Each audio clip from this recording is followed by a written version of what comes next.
169, Trevs Hockey Show. I'm the Trev. It's too sweet. Anyway, thankfully, I don't have to redo the Masterton prediction video. This guy here. Because the guy I predicted to win it is a nominee. So that helps. So, being this is day number 2, without having to do an award prediction, I figured I'd at least start award history. I did mention I was going to do this a while ago, and it's more just along the lines to help people understand what the trophies are all about. History and all. So I'm starting with team trophies first. And before I start with the current trophies, I'm going to talk about the retired trophies. Well, in this case, the retired trophy. Because there's only one team trophy that's retired. We're talking about it. We're talking about the Brien Trophy. Let's check it out. So between 1910 to 1950, the Brien Trophy, or the Brien Cup, depending on what you want to call it, has been awarded under 4 different definitions in 2 different leagues. Originally, it was donated to the National Hockey Association by Canadian Senator Michael J. O'Brien in honor of his son Ambrose O'Brien, who is generally credited as being the founder, or at least set up the formation, of the National Hockey Association. And its intent was originally to be for the NHA's playoff champion. Gotta remember, the Stanley Cup at this time was still a Challenge Cup, so there was different leagues competing for it, and every league had to have a playoff champ. So why not give them a trophy to signify it, right? Right, makes sense.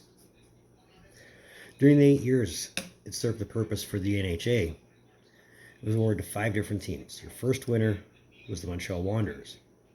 The Toronto Blue Shirts, not the Maple Leafs, the Blue Shirts, also won it once. The Senators, the Canadiens, and the Bulldogs each won it twice, with the Canadiens being the last team to win it in the NHA in 1917. And then the NHL happened.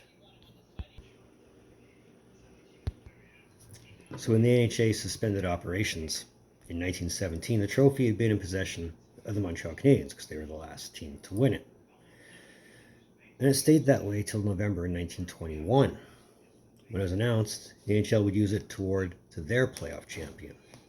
Again, the Stanley Cup was a Challenge Cup at this time, so they had to have something for their playoff champs. So from 25 to 27, the winner of the O'Brien Trophy was also awarded the Prince of Wales Trophy for whatever odd reason. From 1927-28 season till the 1937-38 season, 1 year after the NHL expanded into divisions. Its new definition was to be awarded to the winner of the Canadian division, because the Prince of Wales Trophy, brand new at the time, was being awarded to the winner of the American division. And the biggest reason for this change was the Stanley Cup wasn't a Challenge Cup anymore. All the other leagues that challenged for it ceased, folded, collapsed, or were no longer regarded as major pro hockey. So the NHL got the cup all to themselves, and that'll be in a different video at a different time. So that's why that was.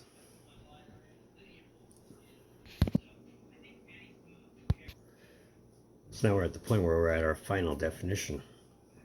So from 1938-39 up until the 1949-50 season, it was awarded to the Stanley Cup finalist.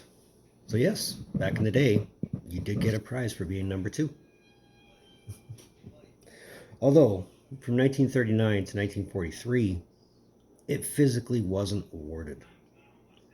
Teams were announced as champions at the end, but the trophy didn't have as much reverence as the Stanley Cup did. It wasn't until 1944, till it finally stopped being awarded in 1950, that players finally got their names on it. But who wants to be known for being a Stanley Cup runner-up, right? At the end of the 1950 playoffs, when Detroit won the Cup, the trophy was finally retired. It hasn't been awarded since, and probably will never be awarded again.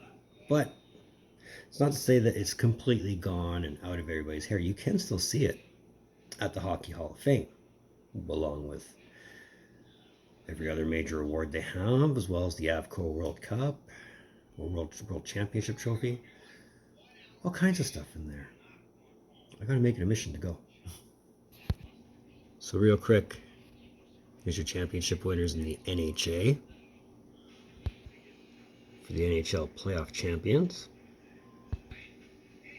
Canadian division. And your Stanley Cup finalists. And here's where it gets interesting. Montreal has 11 altogether, counting the NHA totals. Toronto, at least the Blue Shirts, should have 1.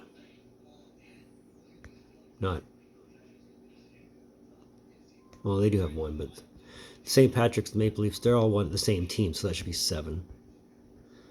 Senators have 6. The Wings have 5. Bruins, Maroons, Bulldogs have 2. Blackhawks, Wanderers, Rangers, and the Blue Shirts at the bottom, have 1. So yeah, I guess that's all Maple Leafs. My bad. So that was episode 169. Trevs Hockey Show. Well, thank you for tuning in. Don't think I don't appreciate the gesture, especially if you're here. We made it. You're helping me, I'm helping you. It's a win-win. See, how can you go wrong? While you're here, hit that like button. There's a little red button over there. You know what it does. You know what makes you feel good. Let's do it. We're getting to 100. All my socials in the description down below.